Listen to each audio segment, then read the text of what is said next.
Hello, everybody. Welcome to Weekly Trash, the safe place to cleanse your mind, body, and soul of all that trash you consume this week so you can consume some more tomorrow. I'm your host, Josie Van Dyke, and I am sitting next to somebody who has been featured in USA Today, Lifestyle Magazine, NY Post, and the Forbes magazine, Dr. Jerry Chidester, everybody. Yo, what's up, Josie? How's it going? Welcome. Thanks for Welcome to having Weekly me. Trash. I feel you. honored that you're here. Well, And should I just strip down now and we just do the yeah, consultation we right can. now? I brought my or- measuring or tape, what? so we're good. I know this is why you invited me. That really is. I'm trying to get up on that wait list, like Do whatever it there takes. is a wait list for the wait list. You are kind of a big deal in Utah. You're a big deal everywhere. I mean, people fly out just to have you touch their body and fix it and reconstruct it and all the things. But I want to know who Jerry Chidester is before he became Dr. Chiddy. So we need to do a dumpster deep dive into who you are. Let's do it. Today's Dumpster Deep Dive is brought to you by Jay-Z Styles Co. Jay-Z Styles Co. is a full-service salon and extension company based in Utah County. Their goal is to help everyone feel confident, beautiful, and radiant. And what better way to do that than with bomb hair? Jay-Z Styles offers 30 different shades of hair extensions, multiple methods so you can find the right fit for your hair, and is proud to offer top quality that will last. They also launched a hair care line this year, starting with a daily moisturizing shampoo and conditioner and the Prenup shampoo and Sugar Daddy conditioner, which I have been using and it smells so good. And just side note, I have very curly hair and I'm very particular with what I use and I have been loving it. And I've been using it for almost 2 months. So I highly recommend.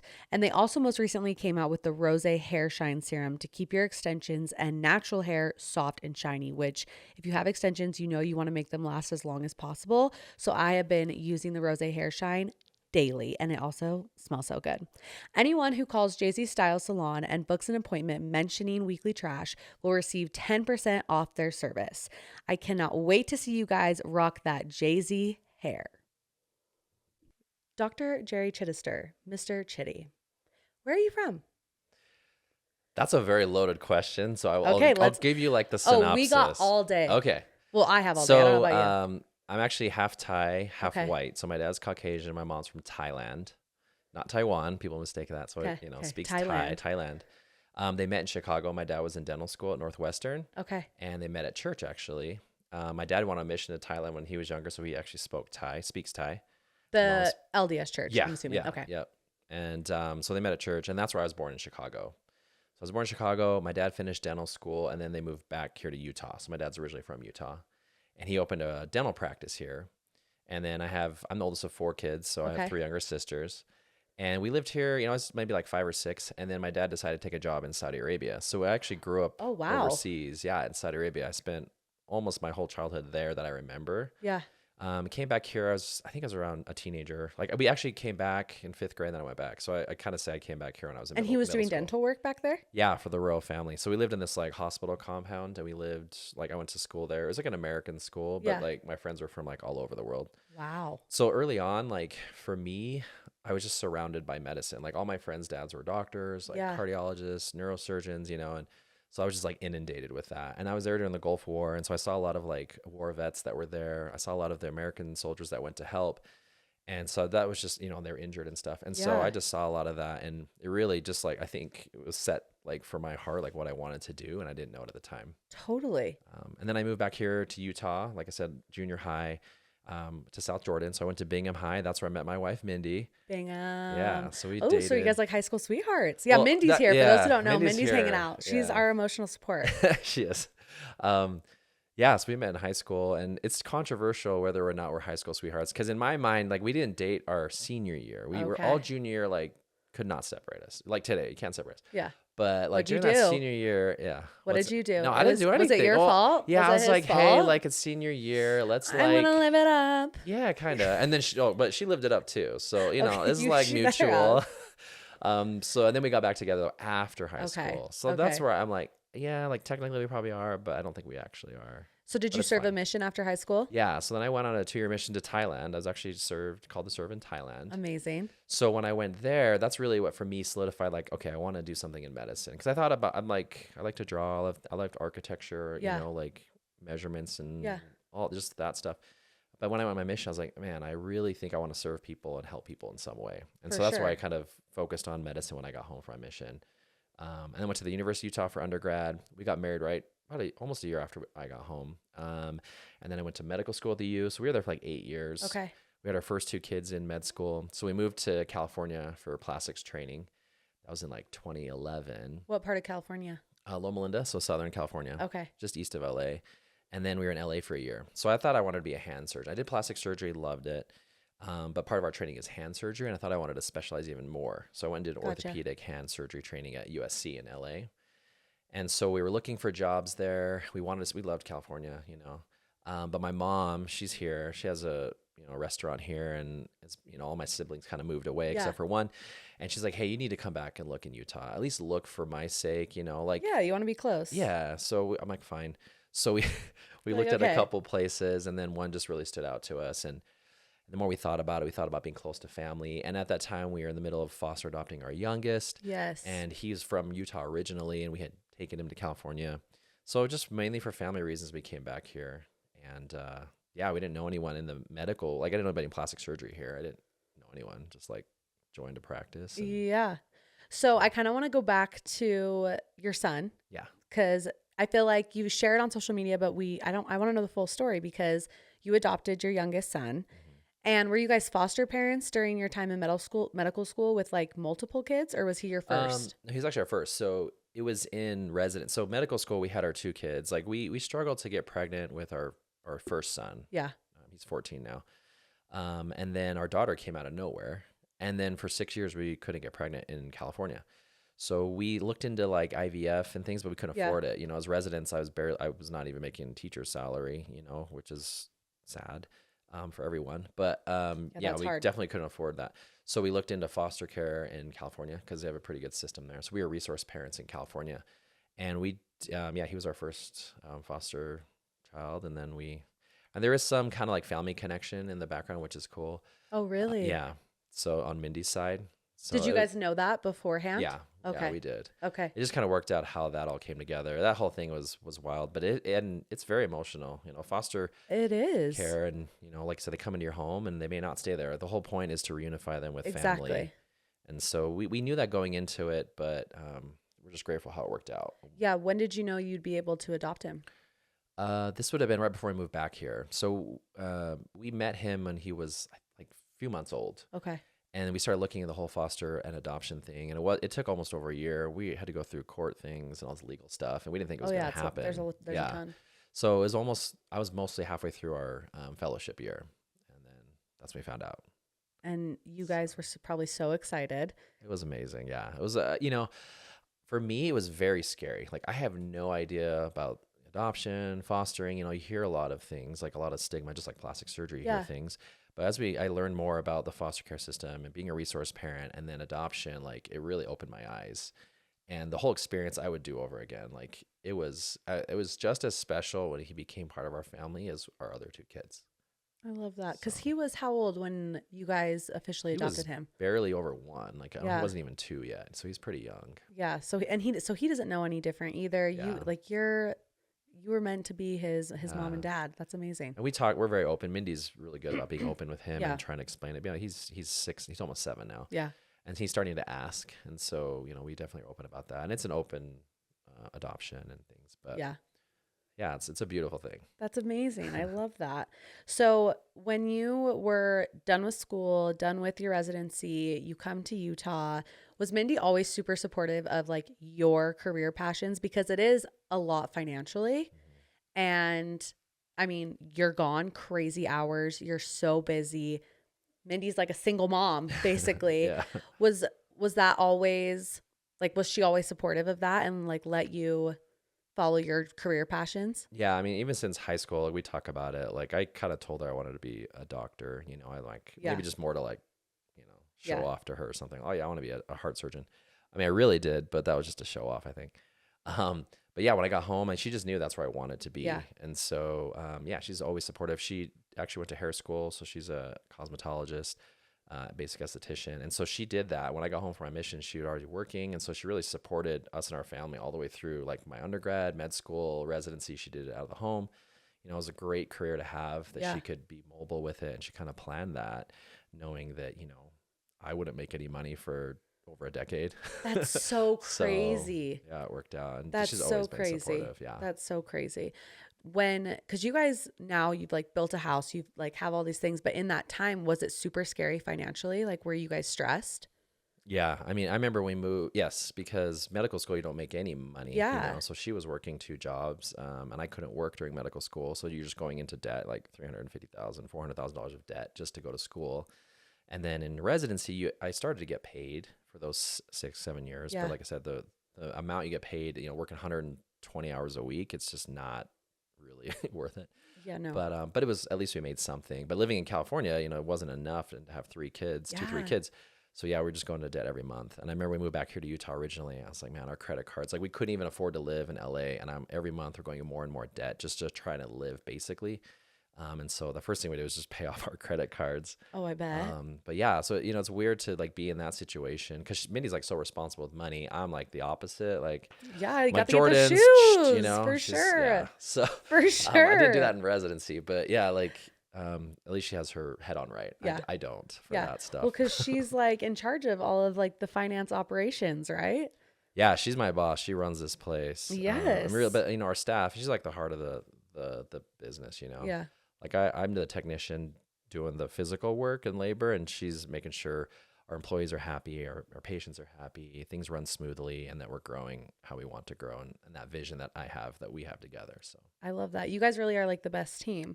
And when you got back from your mission, like, did you guys rekindle right away and you just knew she was the one? So she actually was on a cruise the week I got home. Oh, okay. So Playing that hard to week, get. She planned the yeah, cruise she specifically did. for So when. she did with her family. Yeah. So she was gone that week, and in that week, you know, like you come off your mission, you're just like on fire. You're like, oh, I'm just like Yeah. outgoing, you know. And so I went on a few dates that week, but then I realized pretty quickly when she got home, we went on the first day. I was like, she's the one. Like I was worried, and I think she was worried. But that first date, and she gave me a facial. I don't know if it was that first day, but in that first week, because you know she does Yeah, all she's this popping tissue the stuff. zits. So she Yeah. did that, and I was like, oh my gosh, this would be amazing. Like who does this, you know? So I was I sold. love it. I love it. And now you guys, how long have you guys been married? It'll be 20 years in January. coming Wow. up. Are you guys going to do something crazy big? Are you going to do something Yeah, crazy big for Mindy? She knows. Yeah, we're gonna go to Dubai. We've never been because I grew up over in that Wow. area. So we're Yeah. going to Dubai for New Year's. Hopefully that goes okay. And then we're gonna go to Maldives. We've never been there. Oh my So gosh. for our that's 20th, gonna like we be gotta do something. beautiful. big. Yeah. The 20th, that's a big deal. Yeah. 20 years, 2 Yeah. decades. Dang. Okay, so now that we got a little backstory on you prior to becoming a doctor, now you're Dr. Chiddy. Did you ever get called Dr. Chiddy before? How did that happen? Yeah. So you know, this goes back to like in residency. Yeah. No one could ever spell my last name right. And you said it. You said Chidester Chidester. perfectly. Yeah. But yeah, like all through training, no one could say it or spell it right. So when I Really? first started Instagram in like 2007 or 8, whenever it was, I started a hashtag. It was how many ways to misspell Chidester. There's over 50. The other day I just saw one that said Dr. Tudester, you know, that's probably one of my favorite ones. Okay. But yeah, so I started accumulating all these like misspellings, Yeah. and, you know, and so when we started to try to rebrand my practice when I started in 2020, I talked to someone who was like really thoughtful. And he's like, you know, we got to brand you where like people can say your name. Yeah. And so Chiddy is something someone had called me in high school, and my dad, you know, like Chiddy Bang Bang, but this is DDY. So Chiddy, and it just stuck, you know. So really, It's good. yeah, it worked because we call it Chit Chow Chiddy, and that came up from JC, our office manager, back in the day. And so yeah, it just kind of came together, and it works. You know, it's like friendly. It's not too Yeah. You know, People Right. feel like you're homies. Dr. Yeah, Chiddy. yeah. Who did your boobs? Dr. Chiddy. Oh, Dr. Chiddy. So, you have your practice. Before that, who were you working underneath somebody else? Like, what were you doing before you started your own practice? Yeah, so when I left California, my fellowship, we came back here. I joined a practice in Salt Lake with another surgeon, and I was there for almost 2 years. At that time, I was collecting for my boards, you know, and sitting for my board exams and everything, and just trying to build my own practice at that place. And yeah, you know, things just worked out where we kind of culturally wanted to do our own thing. And Yeah. you know, I was very afraid to do all that when I first came out of practice or out of training, because I'm like, I have no idea how to run a Yeah. business. Because you know? what year was that?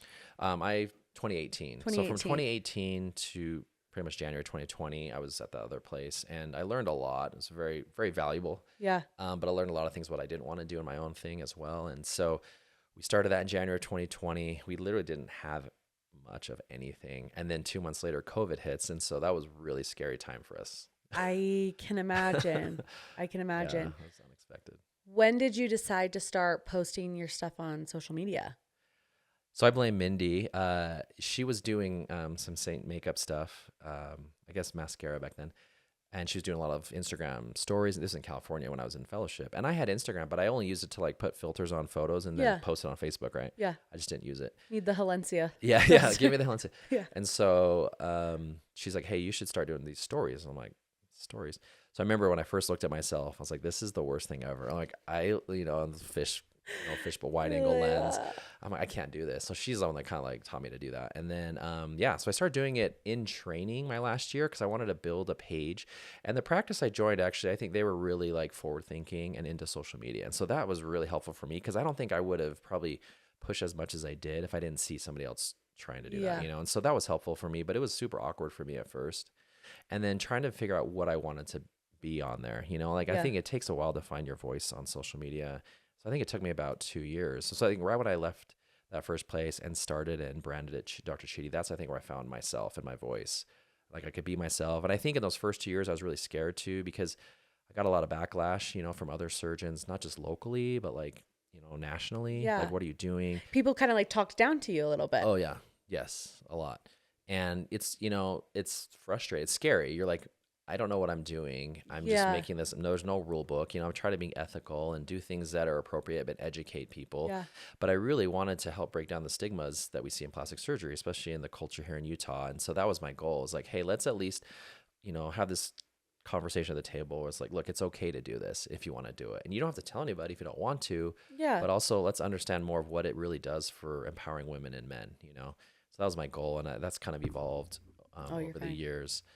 But yeah, I got a lot of stuff. And so it's interesting because recently, just like 2 weeks ago in Austin, we had our National Plastic Surgery meeting. So it's the biggest, meeting of all the surgeons come together, all over the country, all over the world, actually. And it's the first year, so the inaugural year for these social media awards. And they announced this. They asked for nominations like maybe 3 or 4 months ago. And I wasn't there at the meeting at the time. I flew in, Mindy and I went in a day or two late. But the first night at the opening ceremonies, they announced these awards. And I won the award for best representation of our specialty. And people were sending me, also now I'm like looking at my phone, Instagram, like all these like plastic surgeons are following me. I'm like, who are these people?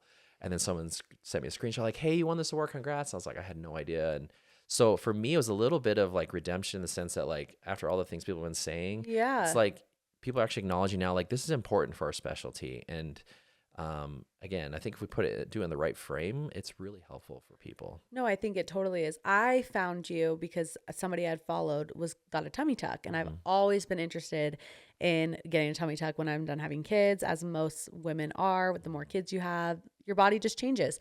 And I loved because you showed like the actual surgery, which for some people makes them queasy. For me, fascinated. Like I loved it. And I don't feel like any other surgeon did. Maybe they do it now because of you, but before then, I mean, you could maybe find someone on YouTube, but it wasn't something that was shown on Instagram very often. But with that, have you noticed Instagram like flagging you? Because I feel like a couple of times you've been like, what the heck, Instagram, like this is medical. Like, how do you deal with that? Yeah, it's super frustrating because, again, we're navigating territory that no one's really done and trying to be ethical, but also share. And so I ended up creating a private page because Instagram threatened me so many times to shut me down. And luckily, I never actually got shut down, but I had a lot of colleagues that did. Yeah. And so I put a lot of stuff on my private page. And so just trying to navigate, Instagram. And now their rules actually have changed. I gave a talk at our national meeting about this specifically, but shadow banning, and especially for us in our specialty, like one of the community guidelines now is any cosmetic procedure being shown is considered a violation of community guidelines. And that's like literally what we do. Yeah. And so our entire, what we do, we just can't show anymore. And so I've had to, adapt. And I think one thing as plastic surgeons is like, the word plastic means to shape or to mold. And I think a lot of times people think that term is referring to what we do. And I think it does, but I also think it refers to the surgeon themselves. Like, I think we have to be moldable and shapeable and dynamic as a surgeon. And so like we've been able to adapt, and I'm trying to adapt. And so I was actually talking to another plastic surgeon 2 nights ago. We're trying to come up with a way to approach Meta and go to them and say, hey, can we come up with something, guidelines or whatever it is that we can help educate? Because the problem is if us as plastic surgeons aren't able to educate on there and show, other people are able to show, and it's not right. They're getting wrong information, and they're getting it from people who are doing plastic surgery that are maybe not a surgeon or not even board certified. Yeah. So that's, I think, what we want to present to Instagram and Meta. So I'm working on that. Well, that's awesome, because that's the future. Like, that is how you get things out there nowadays. When do you feel like your Instagram like blew up and your TikTok? So it was end of 2019, 2020. I had a patient who had come to me and is well known locally. She's in the fitness realm, and she'd had previous breast surgery somewhere else. And I talked to her, and at the time I just started doing the internal bra for some patients. And I told her this was an option for her problem. And so she came, we did the surgery, and, she's just, her and her husband are the most kind people, and she's just posted about it on her page. And, I never asked her to, and she just did because she was happy. And all of a sudden I just had all these flood of women saying, hey, I have the same problem. And so it really like just blew up from there. And then I had a patient who had a tummy tuck, and I posted that on TikTok. She posted on TikTok, and also just people from TikTok. It was like all the same time, right before COVID, just blew up. And all of a sudden, like, the phones were ringing. It was just unreal to, like, I tell people all the time in these meetings I go to, like, my practice was made on social media, on Instagram. Yeah. Because we had nothing, And it's so crazy too, because you've said before, like, you don't give discounts or collabs. Like, you're not giving influencers free boobs. Like, that's not what you do. But I think people are so confused because they're like, well, you're newer. Like, there are surgeons here in Utah who have been doing this for 20, 30 years. Why are people going to Dr. Chiddy? And what answer do you have for that other than you're hella talented? I think it's a combination of things, because I'm not here to like talk about well, I am talking about myself. You are here to let's hype you up. But I would say, I think it takes some things, right? So like, I think, sure, you can have a good presence, it's like if you have great advertising everywhere, that's the first step, right? Maybe that gets people into your door. But then the second step is, can you give them a good experience, and can you treat them like another human being, like a normal human being, right? On the same level. And then when you do their surgery, if they trust you to do that, are you going to do a good job? And then can you repeat those results? Can you be consistent? And then people talk about it. So I think that it takes those components. That's like how to make the nice cake. You can't just make the cake with just the egg and the flour. You need all the other components. And so I think that's why it's worked, and it continues to work. And then as we've grown our practice, I try to bring in surgeons that are similar in that sense, that can produce those results as well. Because I don't personally teach them. They have their own training, and we talk all the time and teach each other. But that's really what we've tried to do is do that. So I don't know. That's what I think. But yeah, it's frustrating. I know there are surgeons locally that will do free surgery for other people. And so some patients will come to me and then go somewhere else. And that's fine. But then I've had patients immediately come back and say, I wish I would have come to you. And then they're coming for revision. They're botched. Yeah. You've kind of talked about that a little bit. You did a TikTok, or maybe it was a reel, maybe it was both, where you're on an airplane and you were saying like, people think I give, free surgeries and I don't. And then they go get somewhere else and they come back. Can you briefly tell us like what that story is? So yeah, obviously because of HIPAA, I can't. Yeah, you can't say but names. In general, it's happened. I'm sure it's many happened times. many times. But look, like at the end of the day, like I'm not a perfect surgeon either. Like we all, it's very ancestral here. Like my patients, I try to keep. We're very possessive. Like if they come to me, I want them to come back to me. Right? If there's an issue, I want to fix it. Right. If I feel like I can't, then I will refer you to someone I trust that I think can. And so for me, I never talk down other surgeons for one. Even if someone comes in and is frustrated, I go, I'd never say anything bad about that surgeon. The community is too small. And karma's a bitch. So yes. What goes around comes around. That is my core philosophy. What you put out in the world, you'll get back. I want to get it tattooed on my face. Yes, like I love karma. Yes. Because I 100% believe in it. If you talk crap, people are going to talk crap about you. So I will never do that. And Mindy even says sometimes, she's like, Jerry, like, you're too nice. Why would you be that nice about this particular, surgeon or whatever? And like I said, it's a small community, and I'm not here to do that. I'm not here to compete with other people. I feel like there's plenty of patients go around, like 35% of my patients come from out of state, out of the country. Amazing. Like I'm not worried about like, the saturation here. And I think a lot of surgeons are, but I think it's because the reach we have, it's global in that sense. And so like, I think we just have to expand our vision of what we're thinking, and we can really work together, because at the same time, even though maybe there's 70 plastic surgeons that are board certified in the state, there are a lot more than that who aren't plastic surgeons who are doing plastic surgery that are not board certified. And so I feel like we should band together as surgeons. Why are we, doing that to hurt each other when we should be helping each other? Absolutely. That's my mentality. So yeah, you've fixed a couple of botched things before. Yeah. And has every patient that's come to you you've been able to fix it? Or have there been times where you're like, this isn't even fixable? I mean, yeah, it's pretty rare where we just say we just can't do anything. Yeah. And that's happened a couple of times where because to me, it's always risk benefit. You know, like if you've had 6 surgeries with 3 other surgeons, I've attempted to fix those, but I try to be realistic. Like, look, this is what I think I can achieve. I think the hardest thing for me as a surgeon is not the surgery. It's managing the expectations of the surgery and like trying to see the vision that they're trying to achieve with their body. Because, for you to tell me what you want to look like and for me to like picture that, it's hard to convey that unless you can like draw it for me or whatever it is, you know, just can't get there. So yeah, it's hard. Sometimes you can't. And so I try to be very honest with that. I never feel like I make a decision just based off of money to say, hey, let's do this and just so I can make some money. Like that to me is not the way to go as a provider and a physician, I love that. Do you do a bit of pro bono work?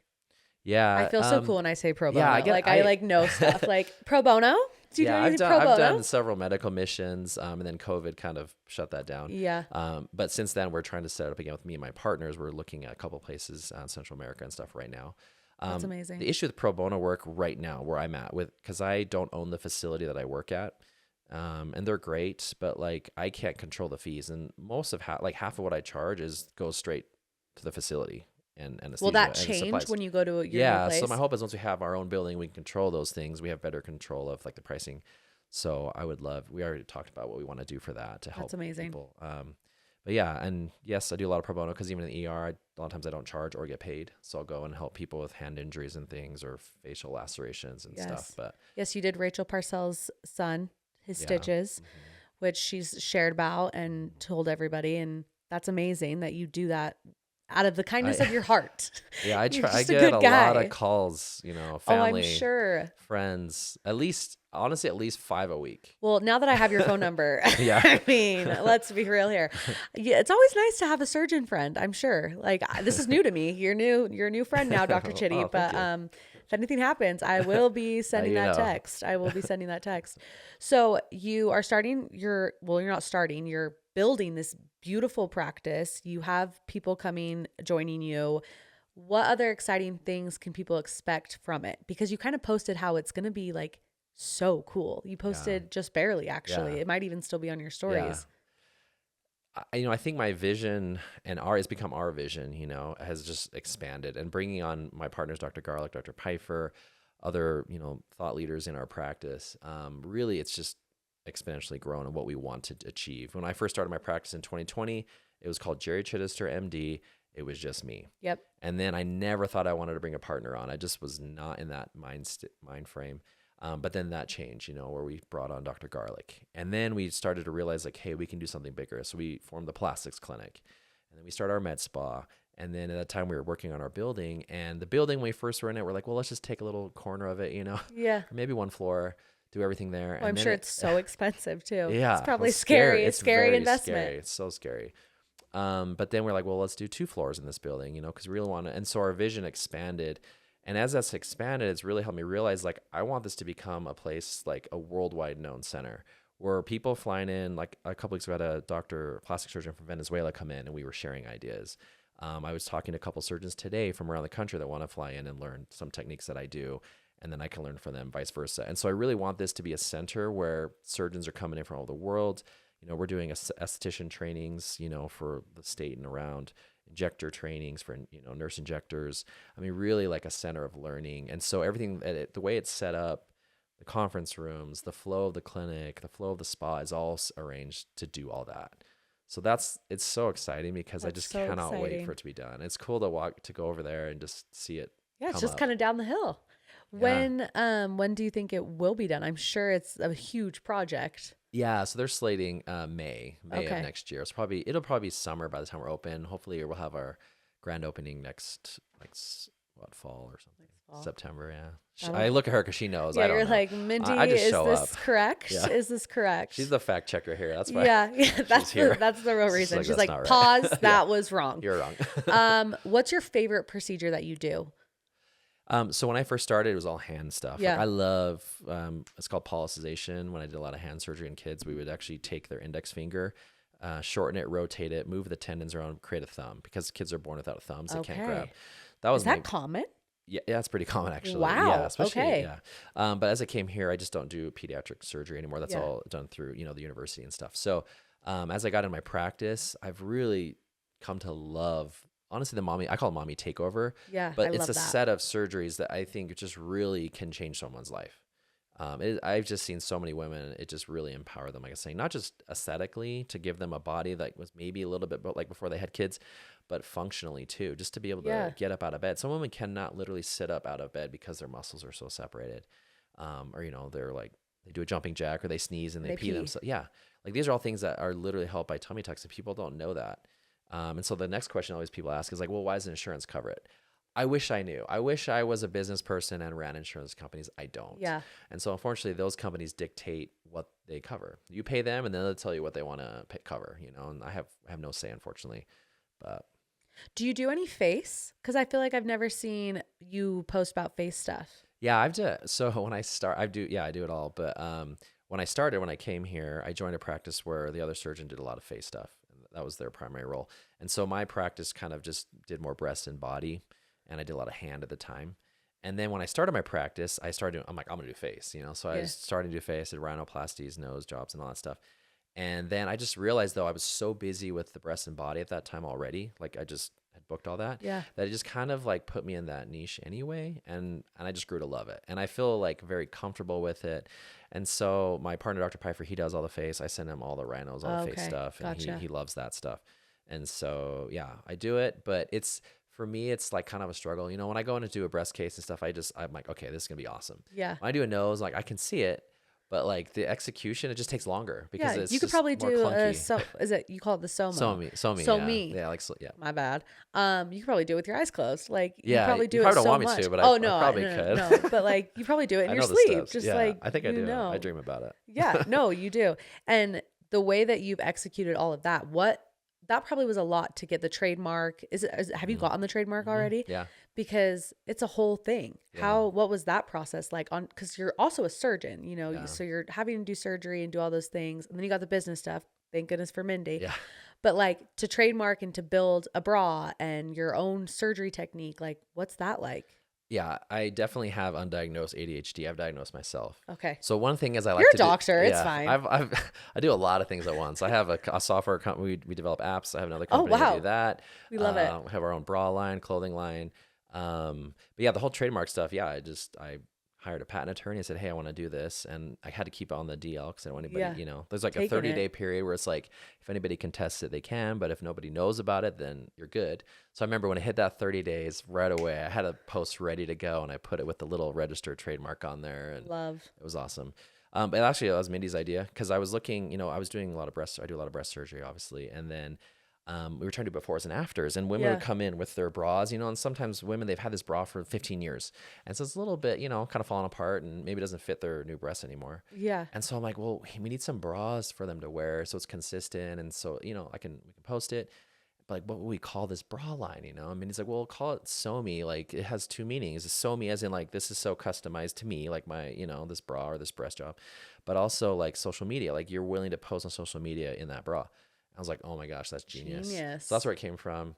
And yeah, we trademarked that and I don't know, that's where it's at. I love it. I love it. So you did Mindy's mommy takeover. Is that common for surgeons to work on their family members? Oh, it's funny you bring this up because Mindy had been begging me for about 3 years to do her surgery. And I said, I won't do it. I literally said, I will send you. I referred her like 3 other people. She's like, I don't like their belly buttons. I don't like their work. She's like, I'm your number one fan. She's like, I would never go anywhere else. And I told her, I'm like, well, like ethically, I'm worried about it. Or like, what if something happens, right? And so I started asking around and and everyone's like, oh yeah, we have all done our wives' surgery. And so like every surgeon I talked to, they're like, oh yeah, I did my wife's. I'm like, okay. Well, I'm like, because I don't feel like I have an ego enough to say like, I have to do it. I told her, I'm like, if you want to a facelift or a nose job or something, yeah, I'm not gonna do it. I don't do enough. Yeah, Go yeah, somewhere else. You yeah. know, I'm like, but I'd probably do more mommy takeovers than anyone in this country. So I'm like, okay, I feel comfortable with that. But yeah, it's nerve wracking, and but luckily it went well, and that she trusts me enough to do that. But yeah, I Mindy, you look gotta. great. You look fire. Um, is it was it scarier doing it on her, or did you feel more confident because it was her? So I tell patients this all the time, and I told her this. Like ever since I started my practice, I always, this is gonna sound weird. I envision that person on the table as being like my wife, meaning like I would treat that person like it was my wife on the table. So I told her, I'm like, if I ever do your surgery, this is before I did it, like I'm preparing myself Yeah. mentally. And so every case I did was like, okay, I'm never gonna cut corners. I will be in this case until we get exactly how we want it as best as we can. You know, I'm not gonna, cut anything short.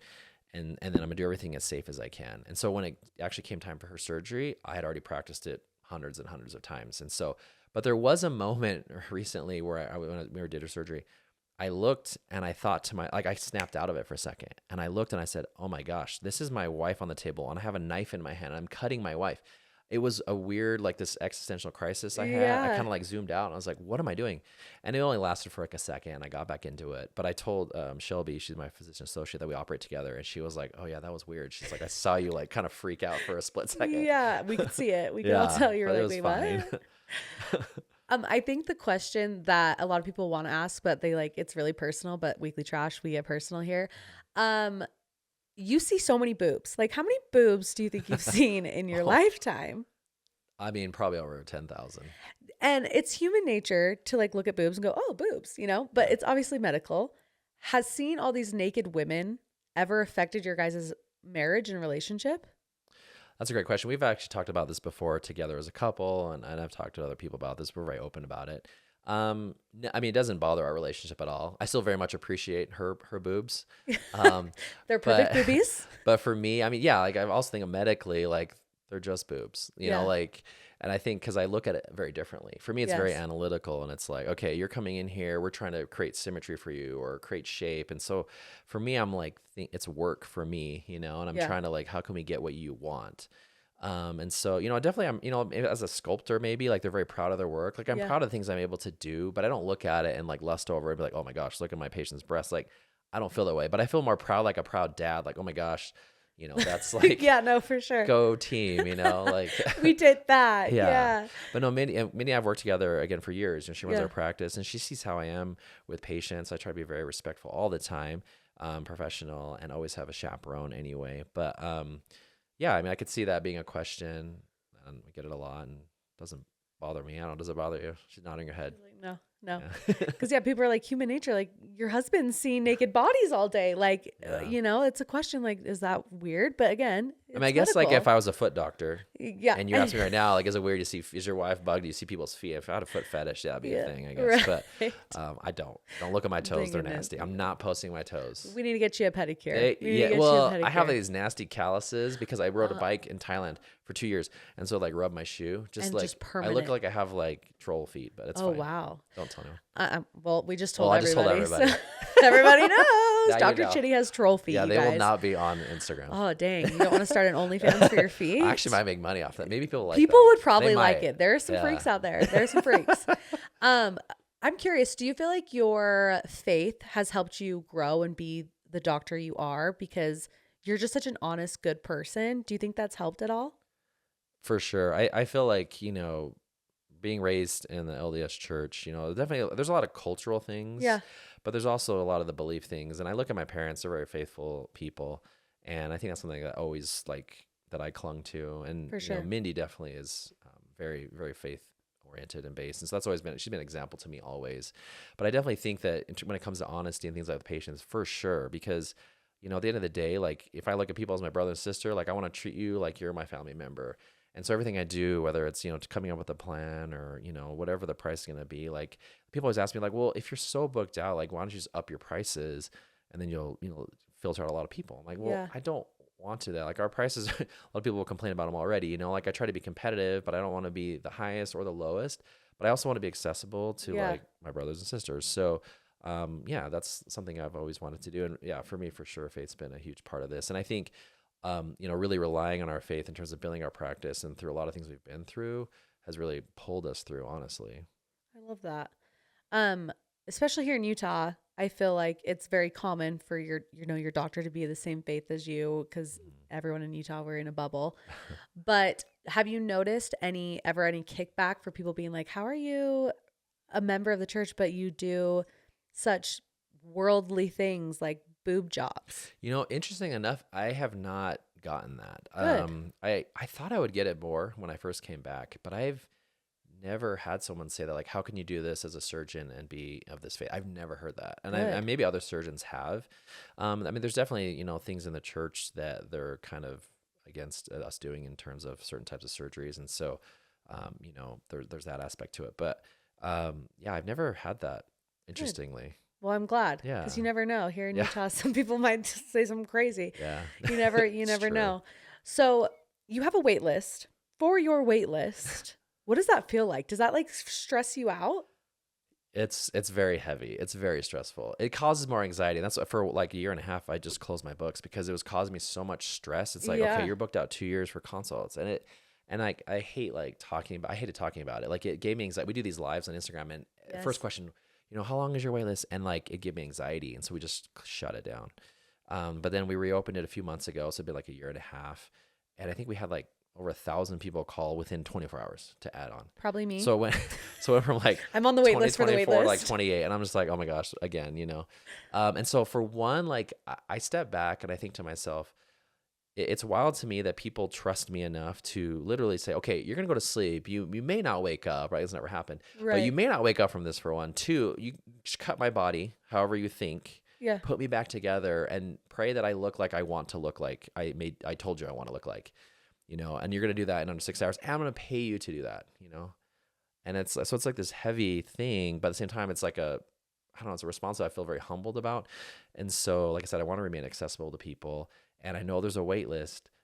So thank you for being patient. I'm doing my best. We try to operate 4 days a week. In our new center, I think we'll have a little bit better, control over my schedule in that way. But yeah, hopefully we can get through it. Hopefully. I'm praying for myself, selfishly. Have any of the doctors that like to talk shit, have they come and apologized? Or eaten their words? People have their own way of apologizing, Okay. and I acknowledge that. And I don't expect apology from anybody, because like in the end of the day, we're all human. Yeah. I'm not saying they make mistakes, but people make judgments on other people that are incorrect. I'm sure I do that too. But in reality, like in the end, like I said, I'm here to support other people. I'm not here to put other people down, whether you're a surgeon or whatever you do. But I have had people, reach out to me in different ways. They hit the follow My button. favorite, I have to tell you, I'm not gonna say who the surgeon was, local surgeon, Okay. which is dissing on me, on one of their Instagram posts about doing TikToks and dances and all this stuff, right? And then like a few months later, their staff made them do a TikTok dancing, and I just had the biggest smile on my face. The irony. I feel it's like Footloose, kind of, the movie where they're like dancing and Uh-huh. like everyone's like, don't dance. And then all of a sudden everybody's dancing. Everybody's doing it. Everybody's dancing now. No, you started the trend. You started the trend. It's I'll even scary. tell you, like, when I went surgeon shopping because I got a reduction, you were busy.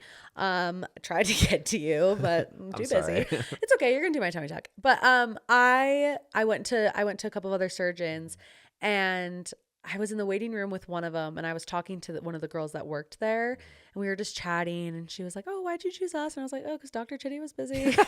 They're like, But they were like, I was like, who does your guys' social media? Like, you guys should get on that. Like, and they were like, oh no, like, no, like, yeah. and I was like, you guys are dumb. Like, you guys are dumb because he's killing it. Like, you would be dumb to not hop on that. So, and that was almost 3 years ago. And so they're for sure eating their words now.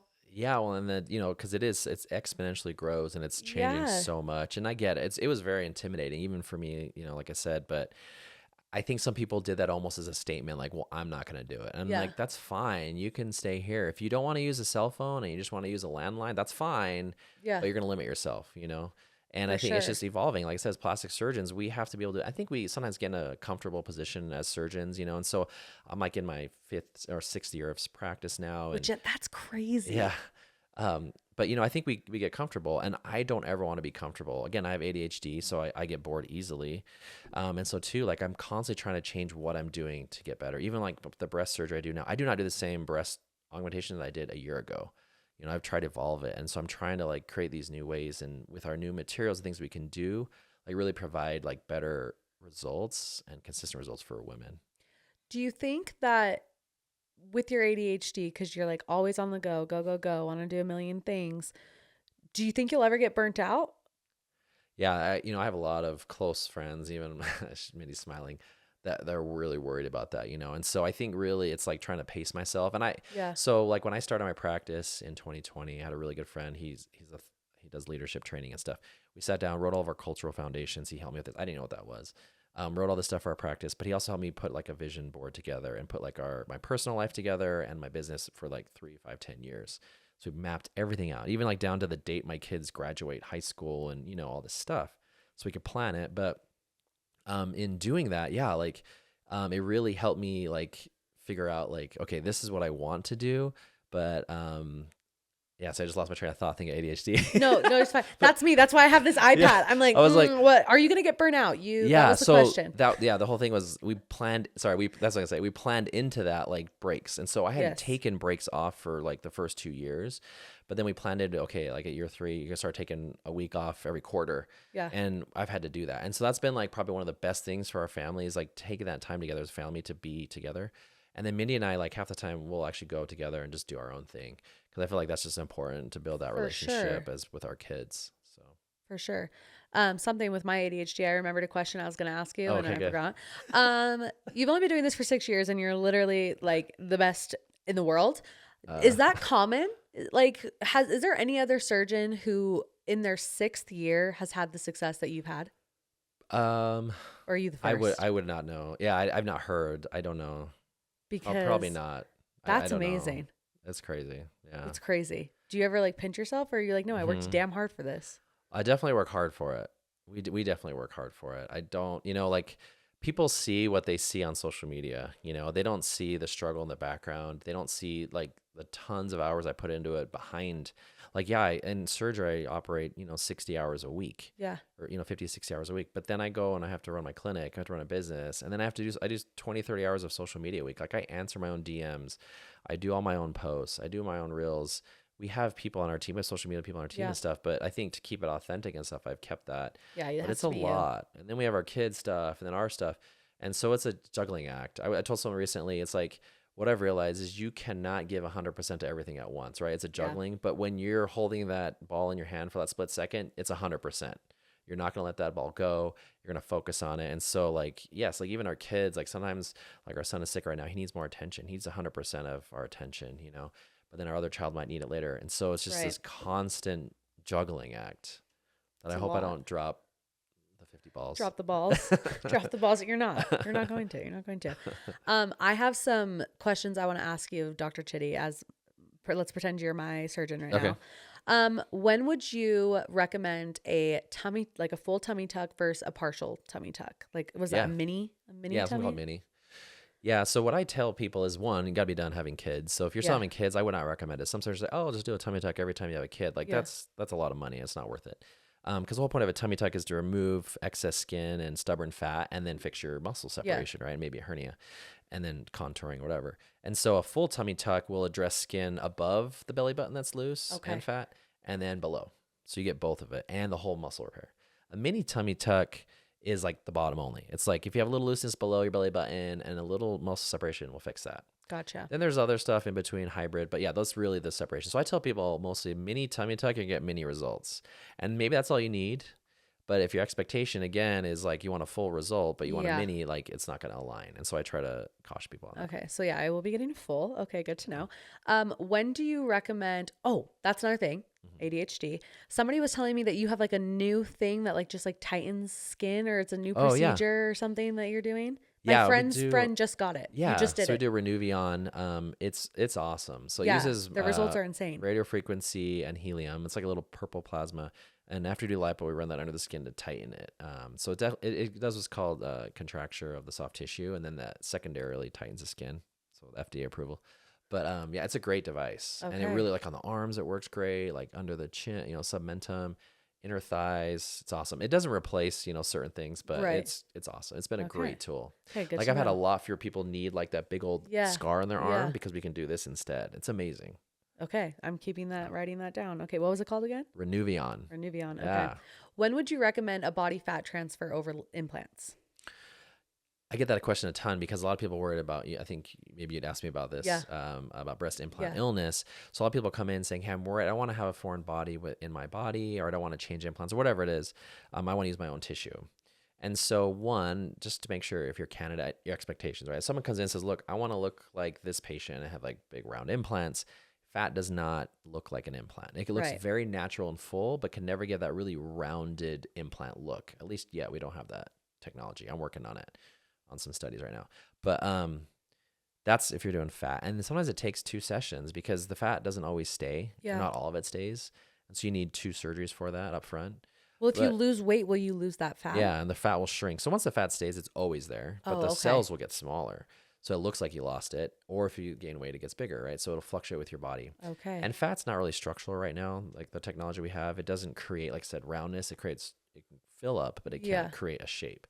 And so we're kind of limited. So that's where implants good. But yeah, some people don't want implants, and that's okay too. Like I'm not here to push anything. It's whatever you want, but just so you know your options, Have you had any clients that got breast implants come to you about breast implant illness and want you to take them out? Yeah, I've had a few over the last 5 years. I've had, I think, 3 or 4 in my practice, and it's definitely a thing that you hear about on social media and in Facebook groups and things. There are actually some really good studies that came out in the last year or two by Dr. Patricia McGuire, if you want to look it up. They did several studies looking at this because they want to figure out, like, okay, what is causing this? Is it being caused by implants, or what is the core? And they looked at everything. They looked at, heavy metals in the bloodstream and in the capsules. They looked at the capsules. They looked if it's an allergic reaction, autoimmune reaction.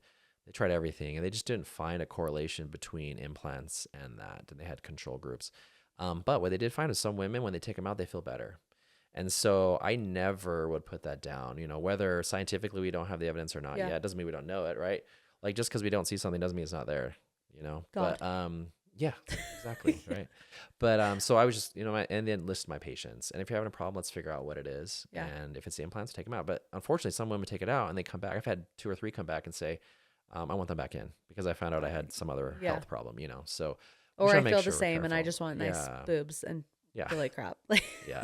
That's but risk benefit, For sure. Okay. Is there a surgery that people have asked you to do that you thought was unnecessary, like butt implants? Yeah, I personally don't do butt implants, mainly because there's issues with infection and the rotation and stuff. Yeah. But I have friends that do it, and their patients are very happy. I don't do them personally. So yeah, if people ask me, I don't do it. I'll refer them to someone else who does. What would you do? Like, I want butt implants. Not really, but like I want my butt to be nicer. What would you do for me? Stick fat in there or what? Yeah, usually I do a fat transfer. So I Okay. use ultrasound and put it in so you can see where we're putting the fat exactly. So we don't put in your muscle. Because, one of the things you hear about BBLs is the risk of death or fat going from the bloodstream into the heart. Oh, I And that's never knew because, that. Oh, yeah, wow. and that's because, surgeons were doing it too fast, or they have their tech doing the fat transfer and they put it into the muscle and then it gets into the blood vessels and goes to the heart and they die. Oh my So gosh. yeah, there's been a whole movement for safe BBL, and so that's changed a lot of how we do it. And so like I said, I do it all ultrasound based, but it's awesome. I think fat transfer in the buttock, on a certain level, it doesn't have to be massive. It can, but it doesn't have to be, and it can look really good. Yeah. And it's your own fat. So Okay. Well, I will be adding that to my list as well. Okay. My last question for you before we do personal trash and Trashtopican is, what are you most excited for in 2024? I'm so excited for our building to be open, to really open our surgery center, our med spa, our clinic, and just to see it all come together. We've been working on this. Sorry. Obviously, I'm very invested in it. It's been 3 years in the making that we've been working, and like I said, it's the background. It's all the meetings we do, all the emails we answer, all the documents we have to sign, doing the walkthroughs every week, going through with our interior designer, just everything to make sure it's like perfect, even like having wall chargers in the break room so our employees can charge their phones while they're on break. Just trying to think of everything we can to make an experience for our patients and our staff. So to see that come will, I think, be the coolest thing. Yeah. And then my 20th anniversary, because it's January 2nd. That too. So that's that 24. too. That too. I love that you got emotional though, because that really shows just how genuine you are in all of this. And it shows like people love you. We love you, Dr. Chiddy. Oh, We love thank you. But now it's time to take out your personal trash from the week. So we're going to Perfect. talk about anything this week that you've done, eaten, seen, liked, hated, all the things. Personal trash is brought to you by BEAUTYCALLS. Beauty Calls Waxing Studio in Draper has been my go-to for waxing for about 3 years. I met Kylie because somebody had recommended her to me for my Brazilian, and I never left. She is the best in the biz with 500 five-star Google reviews. It is clear that she is the person that needs to be waxing you because she specializes in Brazilians and also does amazing waxing services on the face, your nose, your lip, your legs, your armpits, wherever you got hair, she will get rid of it. She is so professional and makes you feel so comfortable because she's so inclusive with every body type, doesn't make you feel weird about it. And she gives luxurious aftercare options to make you feel a 10 out of 10 comfortable. Use code WEEKLYTRASH to get $10 off a full price service and go to her Instagram at beautycalls BEAUTYCALLS to DM her to book a appointment or go to her link in her bio. Personal Trash is also brought to you by Dreamland Baby. None of my babies have been the best sleepers, and with my first baby Bentley, I tried everything. A friend recommended Dreamland Baby's weighted sleep sack, so out of pure desperation, I ordered it, and I can honestly say, out of all the sleep sack swaddles I've tried, Dreamland Baby helped give me the most sleep. So I was so excited when they gave me a code because I have been using that same sleep sack for all 3 of my babies. So it has been through the ringer between spit up, blowouts, and multiple wash cycles, but it's still kicking. So I'm so excited to be adding another one to the rotation. And I ordered their Dream Weighted Transition Swaddle since Banks is about ready to not be swaddled anymore. We've been using it for about 2 months and he loved every minute of it. Now we're going to transition him to the armless swaddle, which I cannot wait to see how he does. The gentle, evenly distributed weight in their sleep sacks naturally reduce stress and improve relaxation through deep touch stimulation. And as a result, your little one will fall asleep faster and stay asleep longer, which means mamas can stay asleep longer too. So if you're like me and desperate for a good night's sleep, use code JosieBogo23 and get that buy one, get one exclusive discount. It's going on till November 19th, and it's the best discount they ever give throughout the year. And you need to, because like I said, you have spit up, you have blowouts, you have all those things. So to make sure you always have one in handy when the other one's in the wash, go to dreamlandbabyco.com and use code JosieBogo23, JosieBogo23. What's gone on this week, Dr. Chiddy? What do you do besides surgery? Like when you leave work? Dance. I You do dance? TikTok with my daughter. That was Okay. I did that Yes. this week. Go to my Yes. kids' sports game. You know, right now our kids are teenagers. They're on travel teams, and so it's a lot of sports. Yeah. And so when we're not working, we're supporting our kids and doing that.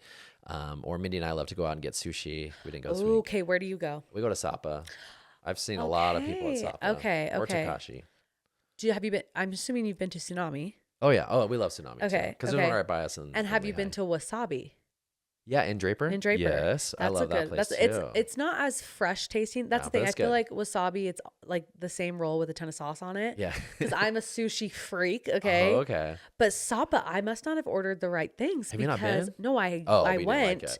but I'd never been. So obviously I ordered like 20 rolls because I was so Oh, concerned. tried. My biggest fear is going to get sushi and hating every single one. Yeah.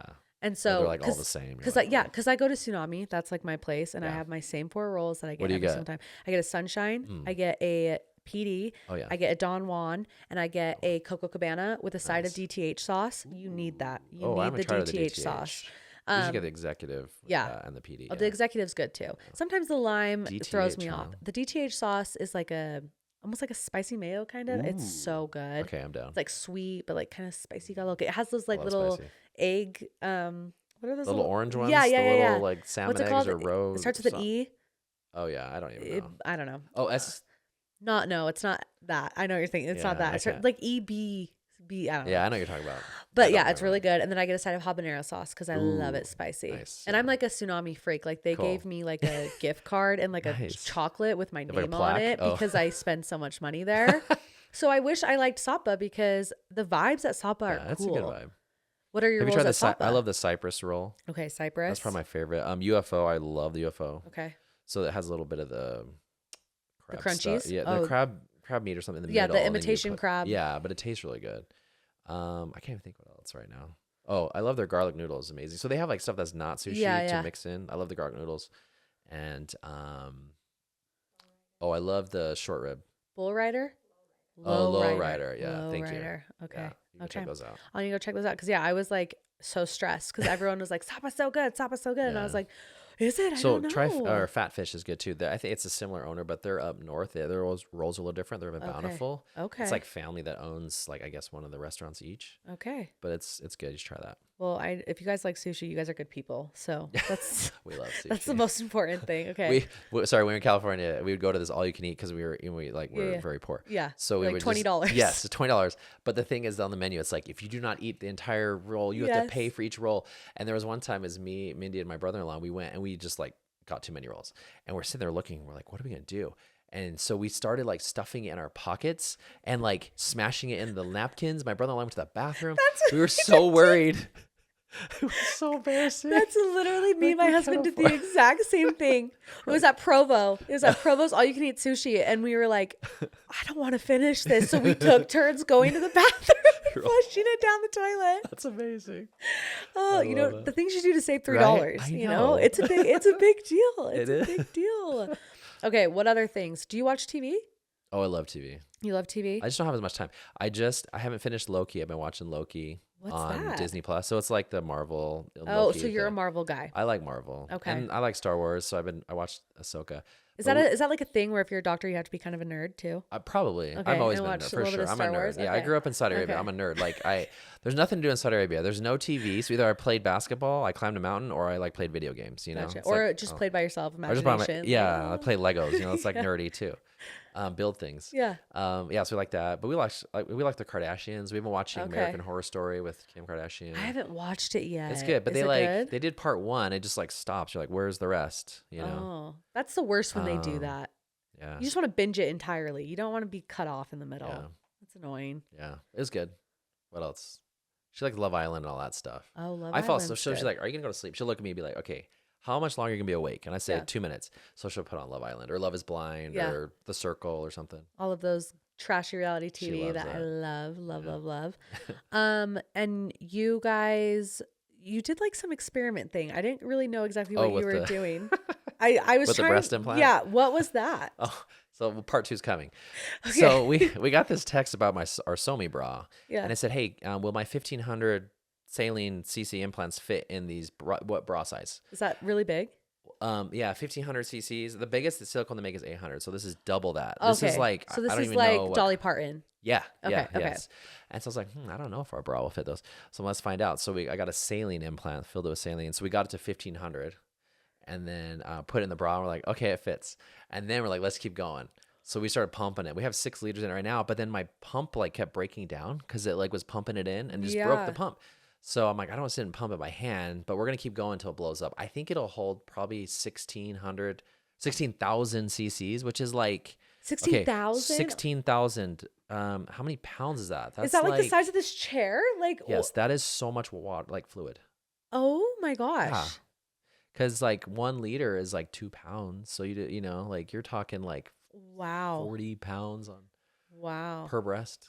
Oh my gosh. So they're strong. That's what I'm trying to say. Okay. They're really durable. Yeah, they're You very put a lot of durable. fluid in there. Yeah, a lot, a lot. What's like the average size that you would say people get if they just want like an average looking boobie? You know, 325 is around the average size. Gotcha. Utah might be a little higher, like 400, but it's probably Okay. because women here do a lot of breastfeeding because they have a lot more kids. Mm-hmm. So they deflate a little more. So they need more volume just to have like a D cup, you know? This is a dumb question. Does elevation affect implants? That's a myth. I've never seen it do anything Okay. to. Now, if you fill an implant with air, so like women with breast reconstruction, sometimes we'll fill the sizer or the expander, we call it, with air. That could affect it because now Okay. it just could shrink or expand. Okay. So if they're traveling, you'd want to fill it with fluid, not air. Okay. Yeah. Well, I'm glad that other people have like thought of this question. It wasn't just like me Yeah. randomly. I mean, I've thinking in never my had head. 30% of my patients are out of state. Most of them get breast stuff done, and Yeah. I've never heard one pop or blow or Oh, good. cause any issues. So. Oh, good. Oh, good. Oh, Yeah. good. Okay. I'm trying to think. If any other personal trash stuff we could talk about. Are you a clean person or are you a messy person? It depends. If it's my bedroom, if it's my side of the room, it's messy.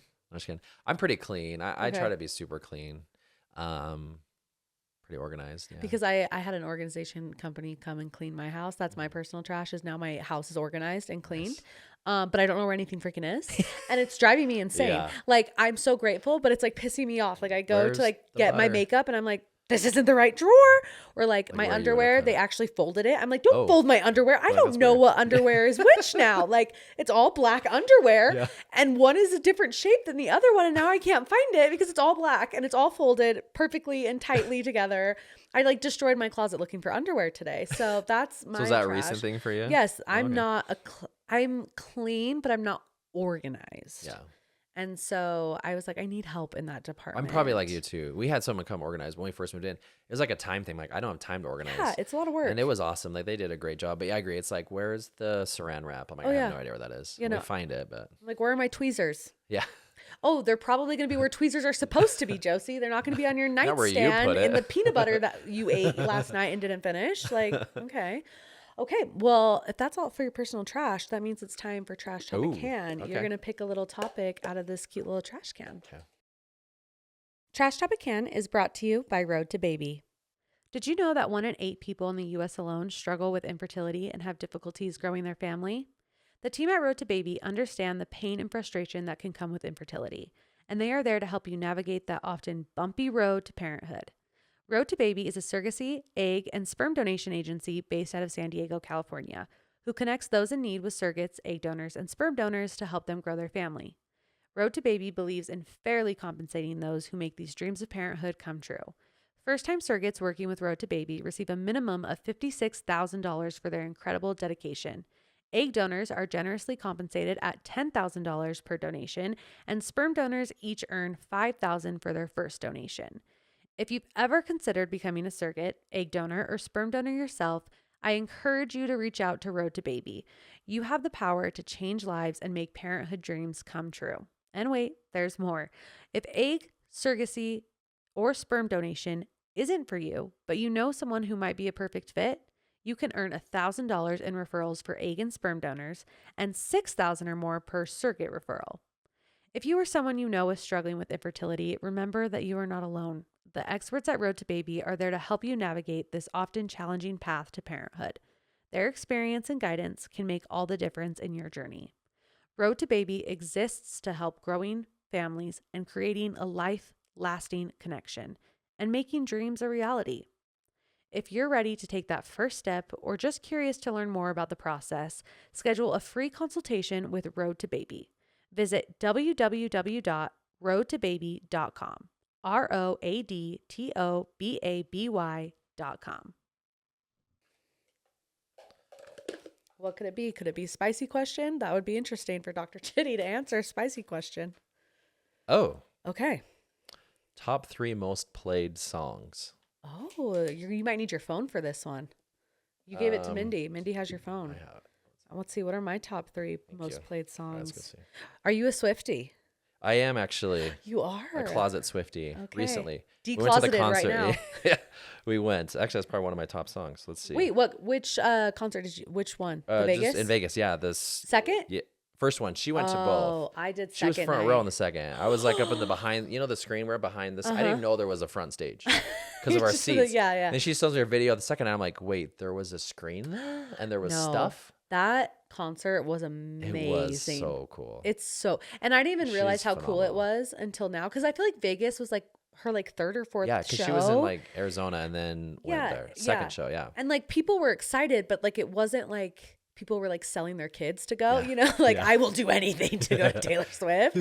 And now I'm like, why didn't I appreciate it more? Because people were literally It's freaking amazing. out over it. And at the time I was just like, yeah, this is great. I love Yeah. it. And now I'm like, Whoa. no, that was insane. Yeah, that's like That was going amazing. down in history. Yeah. For sure. So like all my top 3 songs Yeah. are the 1989 Oh, really? album. All of them. So all I- the Volt I songs. listened to a lot of Drake. I'm a huge Drake fan. Okay. So disappointingly, for my birthday, we went to Nashville. She surprised Yes, me. yes. And he canceled his concert. I We went- hate when so they we went do out there. that. Yeah, that was Did a bummer. did he say why? Did he do I think that? it's mental health stuff. So Okay. that's fine. I get it. But I get it, but also Justin like Bieber did that to us too. okay, Justin Bieber did that to a lot of people. Yeah. A lot of times. Let's The take mental care of health himself, I one guess. is I get it because mental health is real. I have mental health issues, but there's also no way to prove it. Yeah. Like, we believe you. So like we believe Okay. you, but like it sucks. it's really annoying. Please come on stage, especially when you fly out there. Yeah. Yeah. So we had a good time. I'd never been to Nashville. It was really cool, but Did you guys get good food? oh my gosh. Nashville the food's food. amazing. So good. Holy cow. Never been, but I'm gonna pretend like It I was have fun. and I It was want to cool. go. First time ever. I thought about getting a cowboy hat and boots and just like Yeah. the Oh, I thought you were gonna vibe. say like a tattoo. I'm like, oh, Well, that too, a tramp stamp. yeah. But then we didn't. I'll have to go back. Yes. Okay. Wait. That totally ADHD reminded me of a question I wanted to ask you. You used to have your ears pierced. Oh yeah, they're still pierced. They're still I just put a pierced. thing in it the other day as a joke. What was? Oh yeah, it was your earring. Did you have like a rebellious phase? So yeah. Oh yeah. Yeah. And then you can tell me your other So, songs that you listen to. Okay, when Mindy first met me, this is junior year, I walk into her house. Well, her parents and grandparents met me. I walk into her house. I'm wearing like FUBU baggy because I wore a lot of baggy clothes. Okay. I thought I was like this like thug, whatever. And I had a huge trampoline burn on my forehead because I'm a break dancer. Okay. I used to be. So I had a burn from I was practicing like You're a retired aerial break things. dancer. Yeah. And so I had my earrings in. I had bleached blonde hair, and they're just like, "Who is this clown? You know, like this guy." And to this day, they always tease me. They're like, Yeah. I can't believe you're the same dude. But it brings up one thing because like I was still me. Like I still was a nerd. Like I was in advanced calculus. I went to the University of Utah while I was in high school to take math because they ran out of math at high school. And so I would do that like half the day Then in you my go break senior year. dance. And then I go break dance. And then when Minnie's like, hey, I'm going to Slough Seminary. Let's go somewhere. I'm like, oh, I can't miss chemistry. She's like, what? I can't miss this class. I gotta stay. You know, I gotta get my AP cut. She's like, what the heck? So there was like this weird disconnect. Like I looked outward like I was somebody else that I wasn't. You had priorities. Yeah. Calculus, I did. chemistry, Yeah. breakdancing. But everyone thought I was something else I wasn't. And I actually kind of owned that. I was like, well, hey, that's like, I want to prove you wrong. Like, Yeah. you know, I think I've done that same thing even in my practice. It's like, you think I'm one thing, but I'm going to prove I'm going to prove who I am. And you just watch. When you had like the ear piercings, like, and you looked rebellious, were you rebellious at all though? Like, no, I didn't drink. I didn't smoke pot. One time though, I admitted this after my ACL surgery recently. I admitted to Mindy and the anesthesiologist, or my friend anesthetist, that I went to a party my high school year or senior year, and there was a big bowl of lemonade. I was breakdancing. I took some lemonade. And I'm like, that tastes good. And I found out it was spiked, so I drank more. And I told them all this. While you're like coming out of anesthesia. Yeah. I love I'm it. like, and I. So that was your drank. one time? Yeah. Your one time that you rebelled a little bit too hard? Yeah. A little too hard on the all lemonade? but like, you know, my friends, like they drank, they smoked. It wasn't what I wanted for myself, but I don't judge them. Like I hung out with them, you know, so maybe it's like guilty by association. Everyone's like, oh yeah, he's up in his room smoking pot. There was a rumor in high school that I would go in my room at 4:20 every day and smoke weed because my room was hot. And I'm like, no, have you seen my house? It faces south and like, it's literally hot. It's like a greenhouse in my freaking bedroom. Wait, that's funny. Yeah, that's funny. that Okay, wasn't well, true. I'm glad we got that out of the way because I was always wondering with this earring, like, whoa, little rebel. Oh yeah. Okay, so Drake. Yeah, so Drake, Taylor Swift, and this is random. Well, I have like this list that I put together. It's my OR list because we listen to this. Oh, you listen to music? Literally like 12 hours a day, and then the weekend. There's a lot of the weekend. Yeah, we went to the weekend in Paris. That was awesome. Ooh, Yeah, that would be really amazing. cool. That was a cool concert. That would be really cool. That was awesome. I think any concert out of the country would be just like a cool experience. Oh, it was wild. Like they knew. Like everyone in Paris knew all the words. Yeah, I'm and like it's they know. English. I don't even know these words. Yeah, Yeah. and they were singing it, and they were so into it. It was a really cool experience. That's so cool. Yeah. Well, Dr. Chiddy, Jerry Chidester, thank you so much for coming on Weekly Trash. This was so much fun. Thanks for having me. And the minute these cameras come off, my shirt's coming off, and you're gonna give me a full look at what you think we need to do here. We brought our And, camera too, so we're some before and afters. No, me having you on the podcast was mostly a way to like smoosh myself into that wait list somehow. You know, we'll work on it. But seriously, thank you so much for coming. Everyone is gonna be so excited to hear this. So well, thank you so much. I had a good time. Thank you.